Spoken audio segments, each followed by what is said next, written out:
Boa noite, nossos internautas. Hoje aqui a nossa live é uma live muito especial para falar da campanha nacional pelo adiamento do Enem. E para falar um pouquinho conosco, eu convidei a Luna, que é ex-diretora da Uni, coordena uma rede de cursinhos populares na capital chamada Elza Soares e tem uma experiência de militância no movimento estudantil, no movimento da juventude muito grande. A Luna também é pré-candidata a vereadora lá na capital, pelo PT, e tem uma experiência nessa mobilização do combate à pandemia, que nós queremos que ela fale um pouquinho dessa experiência para nós, e a gente poder contar aqui com essa contribuição para trazer aqui para Santo André uma contribuição importante que está acontecendo na prática lá na capital. Então, eu queria aqui que a Luna fizesse uma saudação, falasse aqui para os nossos internautas. Luna, prazer ter você aqui conosco, é uma grande honra poder contar com você aqui hoje nessa live. Pô, Thiago, é uma honra minha estar aqui, queria agradecer demais o convite, estou muito feliz mesmo, acho que a gente tem muito a trocar, queria dar boa noite para todo mundo também que está assistindo a gente, que está acompanhando. Obrigada pelo convite, acho que a pauta também é essencial nesse momento que a gente vive, né? A pandemia, o adiamento do Enem é uma pauta que unifica aí o movimento estudantil, mas não só, acho que é uma pauta da sociedade e vai ser um prazer conversar disso com você aqui, então agradecer demais esse convite. Legal, Luna.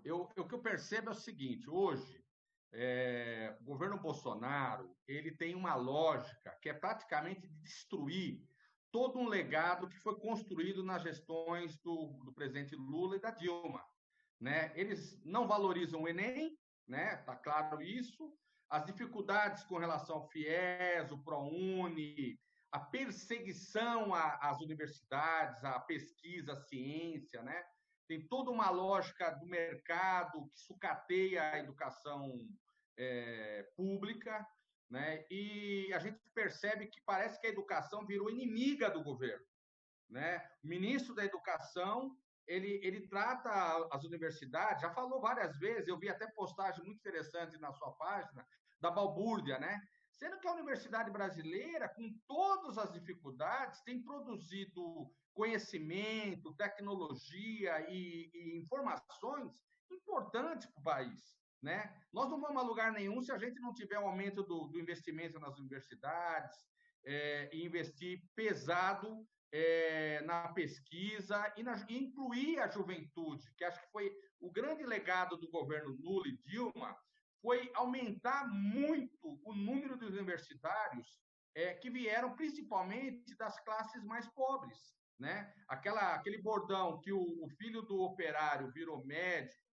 que a filha da empregada virou médica, virou advogada, engenheiro, professor, essa é uma realidade que nós não podemos retroceder.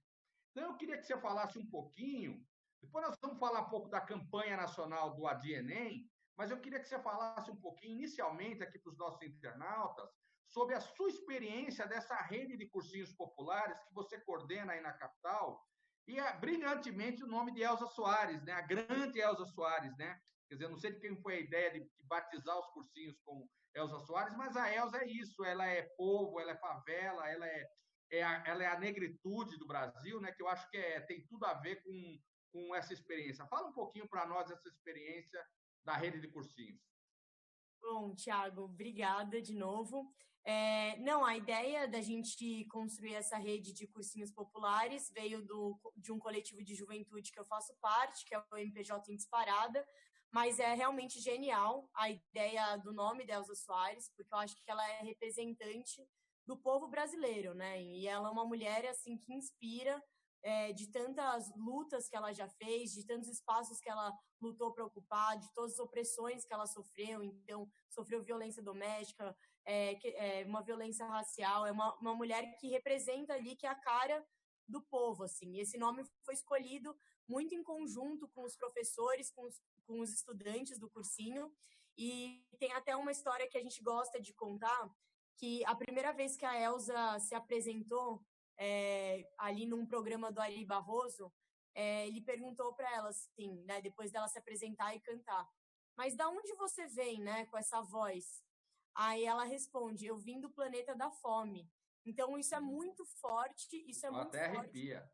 Porque acho que ela tem um legado de apresentar, assim, quem que é o verdadeiro povo brasileiro, né? Que não foi valorizado, que foi vítima de um processo de escravização, né? De escravatura dessas pessoas, um processo de opressão, de classe, de raça, de gênero, enfim. E a Elza é essa pessoa que nos inspira para lutar e mudar as questões sociais, né? Lutar contra a desigualdade social. E aí eu acho que encaixa muito aí a ideia do cursinho popular, que é baseado na educação popular. A gente atua nas periferias aqui da cidade de São Paulo, então a gente tem uma unidade na Zona Sul, ali no Campo Limpo, não sei quem conhece, uma unidade também no Rio Pequeno. É um projeto político, pedagógico, cultural, onde a gente dialoga com esses estudantes ali das periferias, estudantes que têm muita coisa para dizer para a gente, que têm muito a contar, que têm muita trajetória, que, enfim, estão aí em vários projetos culturais, mas que não são ouvidos, seja pelo poder público, não estão na política. Então, é fundamental, a partir do cursinho, a gente conseguir não só lutar pela democratização do ensino, mas conseguir construir um pensamento crítico, conseguir construir debates, conseguir pensar o mundo e transformar o mundo. Então, esse é um grande ponto. E essa luta pela democratização, ela tem tudo a ver com o Enem, né? Porque o Enem, justo como você falou, Thiago, os governos petistas deixaram um legado muito grande na inclusão, na questão da educação, na diminuição da miséria, da fome, da relação do Brasil com o mundo, né? Então, quando a gente descobriu o pré-sal, quando a gente criou os BRICS, nossa relação com o Mercosul, nossa relação com outros países, né? Enfim, todo esse legado dos partidos do PT, né? Do governo petista, fez com que a gente tivesse uma maior inclusão. E o Enem é um instrumento de democratização do ensino, né? Que coloca as pessoas no ensino superior, uma camada que sempre foi excluída, e esse governo Bolsonaro, desde sempre, tenta acabar com o Enem, né? Sim. Então, hoje, não ter o adiamento é uma tentativa de acabar o Enem, né? Porque a gente vê que a gente está vivendo um cenário de pandemia, de coronavírus, onde São Paulo é o epicentro de tudo isso, né? A gente está falando aqui de um lugar que já teve um estado que já teve mais mortes do que a China, né? Então, é muito sério. E o Brasil inteiro está vivendo tudo isso. Então, os estudantes mais pobres, que não têm acesso à internet, nas áreas rurais, isso chega a ser mais de 50% dos estudantes não têm acesso à internet, não estão indo na escola, então nem saberiam que, por exemplo, tem isenção do Enem. Então, muitos já perderam o prazo de isenção, o Enem continuou nisso, num cenário de guerra, né? Uma guerra invisível, um vírus que é terrível, né? Que chegou para mostrar o que tem de pior e o que tem de melhor na humanidade, né? E o que tem de pior é isso, assim, é um governante como o Bolsonaro, que quando é questionado sobre as mortes, fala e daí, né? Sim. Que não está nem aí para o povo, tampouco para os estudantes. E acho que a pauta do adiamento do Enem é uma pauta necessária para a gente conseguir que esse instrumento de democratização, ele seja de fato um instrumento de democratização, que a gente consiga ter alguma condição igual ali, uma condição melhor para os estudantes poderem se preparar para a prova, porque hoje não existe essa condição. Aqui na rede estadual de São Paulo, e aí para te passar a bola de novo, são 3,5 milhões de estudantes e menos da metade acessou as aulas online, as aulas pela TV. Então, a gente está falando que estudante que vai fazer o Enem, né? Os estudantes de classe média alta, que estão se preparando. E que, mesmo assim, estão numa situação de pandemia. Então, não é uma situação normalizada, né? Então, para a gente, que, enfim, faz a luta no movimento estudantil, na educação popular, essa pauta de educação é algo muito atacado pelo governo e que a gente vê de forma muito séria, né? Perfeito. Luna, primeiro, assim, parabenizar o seu grupo, Disparada, né? Pessoal do Disparada, esse coletivo. E eu, sinceramente, onde eu tenho conversado aqui com o pessoal, tem um trabalho muito grande na área da habitação, da regularização fundiária, em associações de bairros, em comunidades aqui em Santo André. E existe uma demanda grande por cursinho popular aqui na cidade. Então, no ano que vem, eu quero participar dessa articulação, a gente trazer essa tecnologia social para Santo André, a gente poder expandir. né? Espero que a gente possa estar junto aí nas câmaras municipais e a gente possa construir uma política de apoio aos cursinhos populares, né? Acho que essa uma pauta importante. E existe a demanda, né? Eu me lembro que eu fui lá na aclimação, o pessoal estava falando, pô, Tiago, nós temos aqui uma série está ociosa, poderíamos trazer um cursinho popular, o pessoal está querendo, no Alzira Franco também, em outras regiões. Então, assim, a gente percebe que existe uma necessidade, porque, infelizmente, a escola estadual também está, esquece a pandemia, também está sofrendo um processo de cateamento. Quando eu estava na Câmara, eu era vereador, eu recebi umas mães que elas foram lá reclamar que os filhos não tinham aula de matemática há 3 meses no terceiro ano do ensino médio, porque não tinha professor noturno de aula de matemática. E depois de um tempo, não tinha também professor de português. Então, eu me lembro que até nós fizemos uma audiência pública, fui várias vezes à delegacia de ensino aqui para tratar da questão estadual, apesar de eu ser vereador, porque, lógico, o aluno é um andreense, é uma pessoa, um cidadão daqui. Então, se a escola é estadual, não dá para a gente ficar empurrando o problema, isso aqui é coisa para o governador ou para o deputado. Nós temos que se mexer aqui também. E eu me lembro que a mãe falava assim, como é que meu filho, minha filha vai disputar em pé de igualdade se ele não tem o conteúdo de matemática no último ano do ensino médio?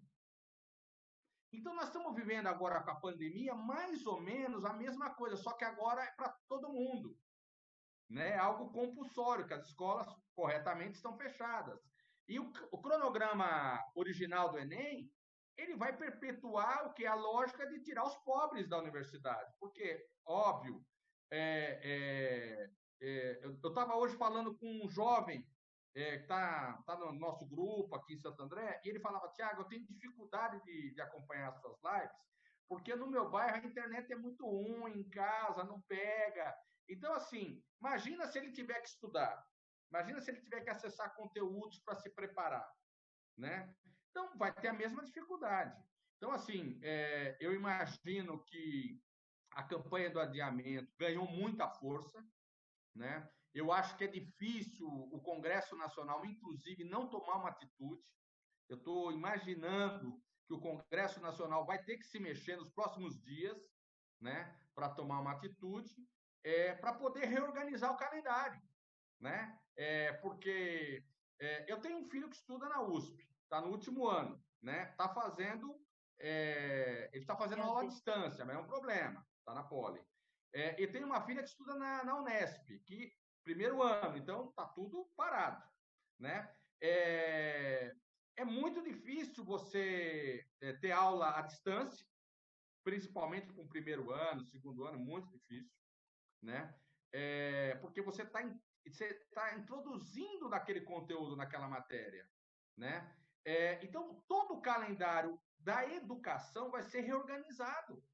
Todo o calendário vai ser reorganizado. E daí entra os vestibulares e o Enem, né? Então, acho que assim, é mais do que nunca essa bandeira, e eu resolvi abraçar essa bandeira porque muitos jovens que a gente falou, nós temos conversado, têm perguntado a respeito disso, né? Que viram a campanha e têm trocado ideia o que eu achava, se ia ter ou não o processo do ensino médio, né, o Exame Nacional do Ensino Médio, e eu tenho falado muito disso, né? Então, assim, nós temos um inimigo que eu acho que é hoje aquilo, que é o governo Bolsonaro, né? Eu acho que o Dória, como governador, as escolas também, né? O PSDB está quase 30 anos no governo do Estado, e o retrato do descaso, do socateamento da política tucana é a escola estadual. Né? São as escolas estaduais. Né? As escolas estaduais, eu me lembro que, para dar um outro elemento aqui, nós fomos atrás uma vez de acompanhar sistema de bombeiros.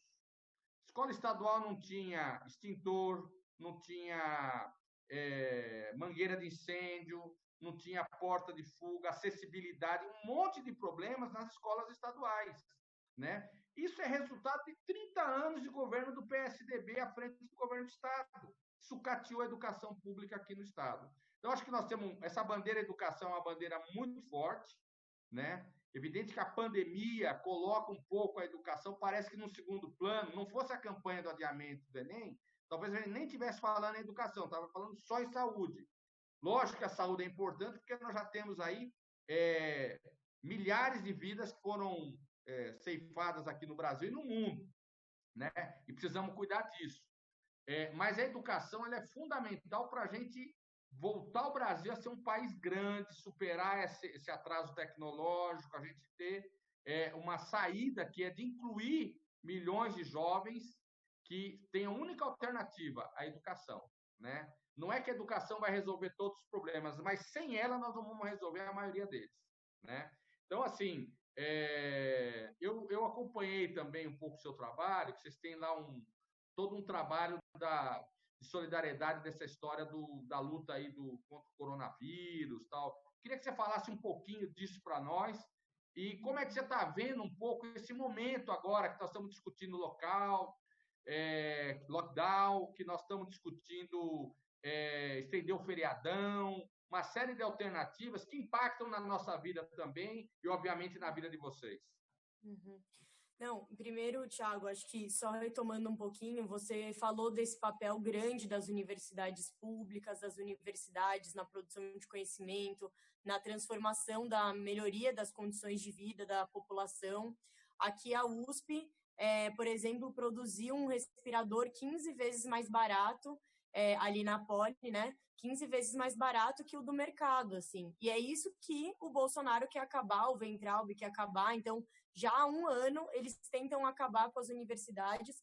E aí era um pouco do que você estava comentando, né? Há um ano atrás, os estudantes tomaram as ruas, junto com professores, né? Junto com a sociedade, para dizer que não, ele não ia tirar os investimentos das universidades, né? Porque ele queria cortar as bolsas, queria cortar o dinheiro para as universidades, o que faria que as universidades parassem naquele ano. E por conta da nossa luta e da nossa resistência, que ele brecou, né? A mesma coisa vai acontecer aqui com o Enem, foi o que você falou, se a gente não tivesse feito nenhuma mobilização, isso ia passar batido.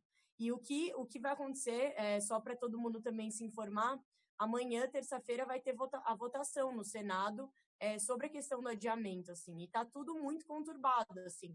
Tem muitos partidos, pessoas que querem adiar, então eu acho que é possível, e eu acho que deve ser tomada a questão do adiamento, ainda não está decidido qual é o prazo, qual é a data, isso está muito confuso, mas o próprio Ministério da Educação é muito confuso. Como que a gente vai aplicar a prova do Enem se a gente não sabe nem quando a gente vai sair da pandemia? Porque o ministro da Saúde foi perguntado, quando que a gente sai da pandemia? Ele falou, não sei.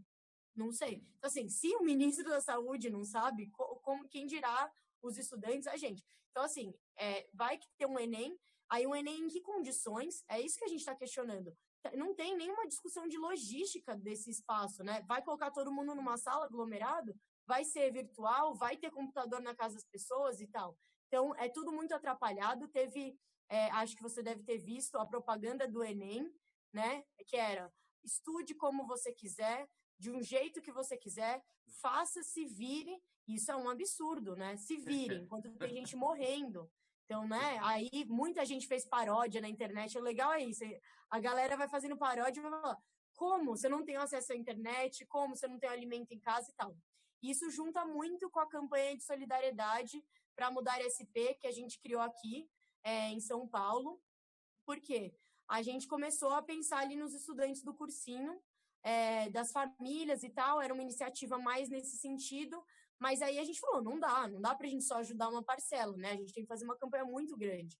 E aí a gente começou a chamar alguns artistas, alguns intelectuais, então veio a Bárbara Paz, a Mel Lisboa, veio o Otto, veio alguns intelectuais, tipo a Djamila Ribeiro, o Pedro Serrano, que é jurista, veio o Juca Kfouri, veio o Gregório do Vivier, da Porta dos Fundos, a Petra Costa, que, enfim, lançou Democracia em Vertigem, e foi ótimo, assim, a gente fez um lançamento, e em um mês a gente já fez 22 toneladas de doação de alimentos, produtos de limpeza, produtos de higiene, para associações, entidades, que tem um trabalho com pessoas em situação de vulnerabilidade, pessoas em situação de rua.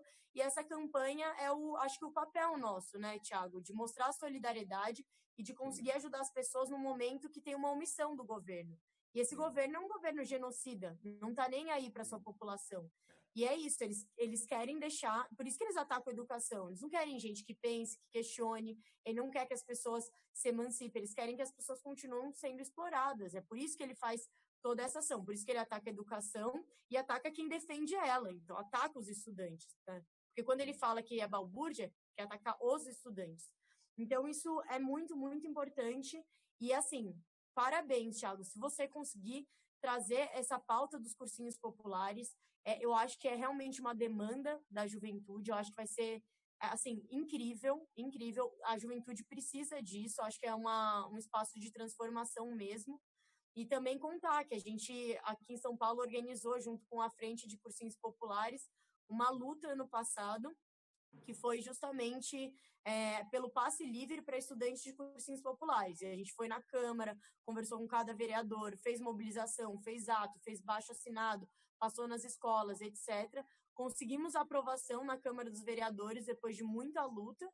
Chegou na mão do Bruno Covas, o prefeito de agora, né, aqui de São Paulo, e ele vetou o projeto. Então, é muito importante a gente ocupar esses espaços, Thiago. Vocês têm algum financiamento, Luna?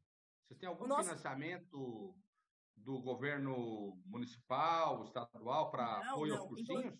Não, eles não querem que a gente atue, inclusive, para eles a gente nem existiria, assim. Então, os financiamentos é autofinanciamento dos próprios professores, dos próprios coletivos, e a gente se ajuda, né, enquanto frente de cursinhos. Então, é realmente uma luta aí para a gente combater as desigualdades, né, e o acesso à educação é uma delas, né, então é muito importante a gente ocupar, por isso que é importante a gente ocupar a Câmara, ocupar as prefeituras, a gente ocupar esses espaços onde tem as decisões, porque tem projetos diferentes, né, e o nosso projeto, Thiago, é um projeto de inclusão, é um projeto de combate à desigualdade, é um projeto que visa olhar para a juventude, para os mais pobres, que visa um pouco mais de democracia, né? Porque hoje a gente não vive numa democracia, então o cenário político ele é muito difícil, né? Com um Bolsonaro que precisa do caos, se alimenta do caos, né? Para poder governar. Então é muito importante a gente entender que ele não está do lado da população e acho que a pandemia revelou muito isso, né? Porque mesmo num cenário de morte, ele não tem nenhuma empatia. Ele demora para fazer os processos de liberação do auxílio, por exemplo. Ele queria dar R$200, né? Vamos lembrar que era R$200. Então, a luta que muda as coisas. Eu acho que a luta pelo ADIENEM é o que vai poder mobilizar e mudar um pouco esse cenário para os estudantes, né? Perfeito. Luna, o PT agora nacionalmente está defendendo a extensão dos R$600 por um ano, né? Porque os efeitos da pandemia, mesmo depois do isolamento social, eles vão ser muito severos na economia, desemprego. Eu não estou, por exemplo, eu fui secretário de Cultura, acompanhei essa área, eu não estou conseguindo imaginar um teatro lotado daqui 2, 3 meses, 4 meses, shows. Eu não consigo ver. Enquanto não tiver uma vacina, uma situação segura, vai ser difícil. Então, o setor da cultura, que foi o último, o primeiro a parar, vai ser o último a voltar ao trabalho.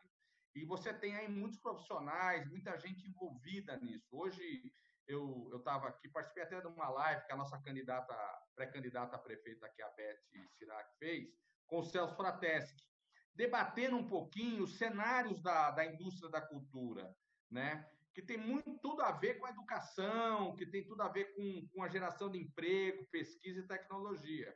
Porque essa história do cursinho popular, eu quero, assim, primeiro, eu acho que é uma grande sacada mesmo, e não estou aqui jogando confete, não, estou falando algo que eu acredito.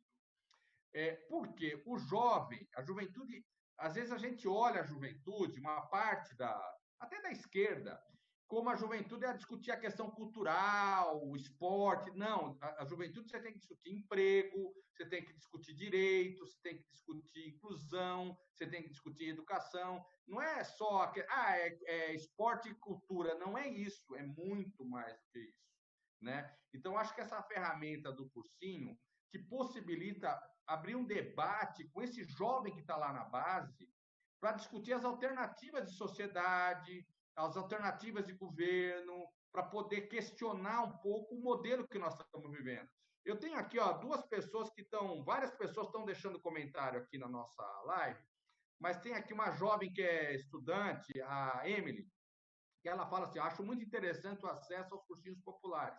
No entanto, vários desses precisam de uma prova de admissão para participar. Muitas vezes os jovens estudantes da rede pública não conseguem, né, a prova de admissão. O Silvio Aliprotti fala um pouco da história dos desvarios desses fascistas que estão no governo e que quer, na verdade, no fundo, perpetuar uma lógica da Casa Grande Senzala, né? Então, o Silvio, uma outra que é a Silvia, ela falou: ministrei aula na escola estadual, poucos professores, nenhuma valorização da educação aos professores. Quer dizer, é uma professora aqui questionando a situação dos próprios professores da rede estadual, né? Que são vítimas de um sistema de sucateamento também, né? Então, eu penso que nós temos muita tarefa, e acho que uma das principais tarefas nossas é a defesa do legado que o Lula e a Dilma fizeram para a educação no ensino superior. Nós temos muito a avançar. Isso foi paralisado com o golpe, porque você lembra que a história do pré-sal, quando a Dilma falava: olha, o pré-sal é o nosso passaporte para o futuro, porque nós vamos, parte dos royalties vai ser investido na saúde e a imensa maioria dos royalties do petróleo vai ser investido na educação. O que aconteceu? Eles leiloaram o pré-sal, parte do pré-sal, e agora todos os royalties, na verdade, são dividendos dos investidores estrangeiros. Não ficaram no Brasil. O grande crime do golpe foi o que eles fizeram com o pré-sal, né? Primeiro, o Zé Serra não falava que não existia o pré-sal, que nós estávamos inventando, que a gente já estava querendo vender o óleo antes mesmo de tirar o óleo. Depois que nós colocamos o pré-sal, e a Petrobras fez isso mostrou a realidade para o mundo, uma das maiores reservas do planeta estão aqui no Brasil. Daí o pré-sal agora é a cobiça dos especuladores estrangeiros, né? Então, parte do golpe, eu penso, uma avaliação sobre o golpe, nós vamos fazer isso. Foi até legal você falar da Petra, né? Porque acho que ela pôs o dedo na ferida nessa história do golpe, mas parte da história do golpe tem a ver com o pré-sal, né? Tem a ver com o pré-sal. Os interesses, principalmente dos Estados Unidos, das grandes potências, em se apropriar dessa riqueza. Queria que você falasse um pouquinho disso, como é que a juventude está se organizando para reagir a essa situação também do governo Bolsonaro. O grande inimigo do povo é o Bolsonaro, nós temos que derrotar esse governo. E o fora Bolsonaro está na ordem do dia. É isso. Não, Thiago, muitas coisas incríveis que você falou, até anotei para não perder. Primeiro, a pergunta da Emily, né, que você leu, que ela falou assim, que os cursinhos populares são muito bons e que às vezes tem prova e isso é uma dificuldade. Não são todos os cursinhos populares, a nossa rede de cursinhos não tem prova para entrar. O ingresso é, se você quiser participar, se você topar, tá lá, então você pode estar. Não tem, zero custo para os estudantes, então a gente não cobra nada, zero, porque educação para a gente não é mercadoria, não deveria ser cobrada, deve ser um espaço onde as pessoas estejam e ocupem. E a gente tem uma proposta aqui, que não sei se você quiser ir levar para Santo André, que a gente quer a permissão do uso de imóveis públicos ociosos para a construção dos cursinhos. Porque essa é uma grande dificuldade dos cursinhos, é ter um espaço físico. Porque tendo gente que quer estudar, tendo gente que quer ensinar, nada impede a gente de transformar a nossa realidade, assim. Então, a gente está nessa luta, e é uma luta muito importante disso. E o cursinho não é só essa questão da pedagogia, então é muito da cultura. Então, a gente tem sarau, cine-debate, aula de teatro, atividades. Isso faz com que os estudantes também se entendam enquanto sujeitos transformadores, né, da sociedade. E isso também tem uma gama de perguntas na prova que vão cair sobre questões culturais, sobre questões políticas. O Enem é muito isso, né? Uma prova de conhecimentos também gerais. Então, é fundamental. Nunca existe uma coisa, né? Acho que você sabe muito bem, Thiago, né? Uma política educacional não é só uma política educacional. Ela vem com a cultura, vem com o esporte, vem com, por exemplo, ter condições de moradia adequadas, né? Para poder... Como um estudante estuda, se ele não tem o que comer, se ele não tem casa para morar, etc. Então, é tudo muito combinado. Por isso que a gente escolhe projetos, né? E não é só, aquele lá é legal porque ele é da educação. Não, ele é legal porque ele é da educação e porque ele está num projeto que combate a desigualdade, né? É isso que a gente gosta de falar. E acho que a cultura, ela infelizmente também passa por um processo de desmonte e de muito ataque, né? Porque hoje, imagina, assim, quantas pessoas não estão tendo renda, né? Então, artistas, cantores, enfim, produtores, quantas pessoas, fotógrafos, enfim, quantas pessoas não estão tendo renda e o governo também não tem um auxílio, não tem uma discussão sobre isso. Outros governos, na Europa, por exemplo, fizeram um auxílio para as pessoas que trabalham com cultura. E aqui a gente não vê nada sobre isso, né? Porque é um governo também que a gente não pode esperar muito mais do que a Regina Duarte, né? Que é uma pessoa que louva a ditadura militar. Mas sobre o pré-sal e essa luta, no pré-sal, quando a gente conquista o pré-sal, todo o lucro do pré-sal iria para a educação, iria para a saúde, e a gente deixou tomar o golpe, e foi o que aconteceu, né? Esses lucros não são mais para o Brasil. E o Serra, que gostava de falar que não era o pré-sal, etc., foi um dos caras que negociou lá, né, com os Estados Unidos, etc., saiu até já no Intercept, as denúncias e tal. Então, assim, o PSDB, a direita, a extrema-direita sempre negocia com pessoas que não são os brasileiros, né? São pessoas de fora que têm um interesse aqui nos nossos lucros, nas nossas riquezas, em oprimir mais nosso povo. Então, a luta hoje pelo fora Bolsonaro, a luta contra esse governo, que é um governo autoritário, que ataca os direitos, que ataca o povo, que ataca a democracia, ela é central. Porque não existe como a gente construir um Brasil diferente, municípios diferentes, se a gente tiver ainda um cenário onde o presidente faz todos esses ataques, tem um projeto de destruição. Então, os estudantes estão muito mobilizados, né? Claro que é muito difícil num cenário de pandemia, onde as pessoas têm que ficar em casa, né? E se puderem, fiquem em casa, porque isso realmente salva vidas. Mas, por exemplo, é muito chocante. A gente se mobilizou agora para o Enem. Eu espero que seja adiado. Eu tenho certeza que isso vai começar a se mover, porque foram os panelaços, a queda do Bolsonaro na questão de popularidade. Tem uma construção aí de que as pessoas não aguentam mais esse governo. Não aguentam mais, não é porque as pessoas estão de saco cheio. As pessoas não estão conseguindo sobreviver. As pessoas estão morrendo com esse governo. Por isso que a gente fala que ele é genocida. Por isso que a gente fala que ele tem uma necropolítica, né? Que ele atua na necropolítica, que é a decisão de quem vive e quem morre. E quem morre são os mais pobres. Quem vive é quem tem dinheiro. E a gente não pode achar que essa é a sociedade que a gente quer. Então, a juventude tem muita vontade de estar lutando. A juventude é fora Bolsonaro, porque a juventude está pensando no feminismo, nas pautas raciais, nas pautas LGBT, está pensando num mundo sem desigualdade, está fazendo essas lutas, está reivindicando e sabe que o Bolsonaro não está desse lado, né? Que ele está do outro lado. Ô, Luna, eu vendo você falar, se me dá um ânimo e uma felicidade. Quando eu comecei a militar, minha mãe, minha família, só um histórico, um breve histórico, minha família, todas do PCB, né? Então, eu comecei a militar, e eu muito jovem, né? Entrei no PT, na esquerda clandestina, e o meu sonho era fazer a revolução no Brasil.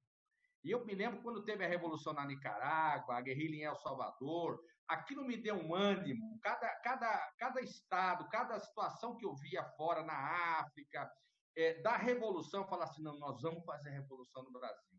Nós precisamos. Por quê? Não existe caminho que se não seja através do socialismo, de uma mudança da sociedade, da desigualdade. Quer dizer, e se hoje nós temos um pouquinho, se nós respiramos um pouquinho, se a classe trabalhadora respira um pouquinho, foi porque milhares de homens e mulheres lutaram, combateram a ditadura, vários morreram, vários foram perseguidos, vários perderam emprego, por conta de um sonho, que é a utopia. Então, quando eu vejo uma jovem como você, falando com esse entusiasmo, falando com carinho, com tesão sobre a luta das mulheres, a luta LGBT, a luta dos negros, porra, eu acho assim, nós estamos do lado certo da história.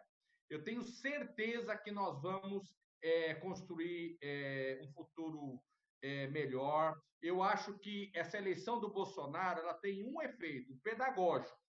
A população vai saber o reflexo que tem um voto errado. E o voto no Bolsonaro foi um voto errado, e a população vai estar percebendo cada dia mais que precisa seguir outro caminho. E tanto é que o PT vem crescendo na opinião pública, a preferência partidária no PT, Bolsonaro está derretendo, e nós precisamos agora reconstruir o nosso projeto, né? Então, eu fico muito feliz por você. Várias pessoas deixaram mensagem aqui para você, que você é maravilhosa, que estão com você, que é isso mesmo. As pessoas vêm falando um pouco da importância de ter uma jovem como você representando o povo de São Paulo, e eu sinto isso mesmo. Então, eu estou aqui na torcida, já falei isso com o pessoal que está com você aí, na torcida de todo esse projeto. Acho que nós estamos do mesmo lado. Eu queria passar agora a palavra, nós já estamos nos finalmente, para você fazer um fechamento. E, assim, desde já te agradecer pela sua contribuição, que eu hoje estou muito feliz com essa participação sua aqui na live. Luna, parabéns, Luna.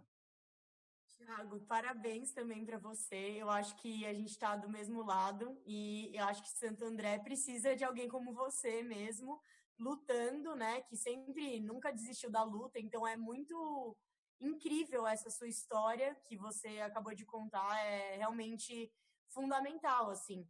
Foi por causa dessas pessoas que a gente está aqui, podendo fazer essa live, podendo conversar, podendo ter essa vontade de mudar e transformar as coisas, né? Então, eu queria te agradecer muito, assim, por tudo, te agradecer também por essa live e por a gente estar aqui dialogando. Eu desejo muita sorte, porque acho que a gente precisa de gente combativa nas câmaras, a gente precisa ocupar o poder, porque senão não vai dar. Se a gente deixar para Bolsonaro, para o bolsonarismo, se a gente deixar para a direita, eles vão continuar ferrando o povo, vão continuar atacando o povo e a gente não pode deixar. Então, eu acho que ser jovem é uma questão de espírito, é uma questão de opinião, uma questão de posição, uma questão da gente ter lado nessa vida, e acho que você tem lado e a gente está junto. Então, agradecer demais, gente. Quem puder também aí, tem as páginas, as redes sociais, se quiser seguir, @LunaPraMudarSP. Então é isso, agradecer demais esse papo. Vamos aí, ó, de Enem, vamos aguardar para ser esse a deliberação, e vamos seguir na luta, fora Bolsonaro, construindo um Brasil melhor, cidades melhores, menos desiguais. Essa é a nossa luta, então vamos seguir. Força da juventude, a gente vai vencer. Bom, pessoal, nós estamos aqui encerrando. Queria agradecer a participação da Luna, brilhante, a contribuição dela aqui, essa experiência. Nós vamos debater mais, viu, Luna? Vou te provocar para você voltar aqui outras vezes para a gente aprofundar isso. Venho. E lembrar que na próxima segunda-feira nós vamos fazer uma live com o deputado Zé Américo Dias, deputado estadual por São Paulo, que, inclusive, junto com outros deputados, ele entrou com um processo no Ministério Público para ter o lockdown na cidade de São Paulo e aqui na Grande São Paulo, e com o deputado federal Valmir Assunção, que é um deputado da Bahia, ligado ao MST, que vai dar contribuição também desse debate da conjuntura nacional sobre Bolsonaro, tá bom? Então, fico por aqui, agradeço muito, Luna, força, tamo junto, tá bom? Grande abraço. Tamo junto, valeu. Valeu, Thiago.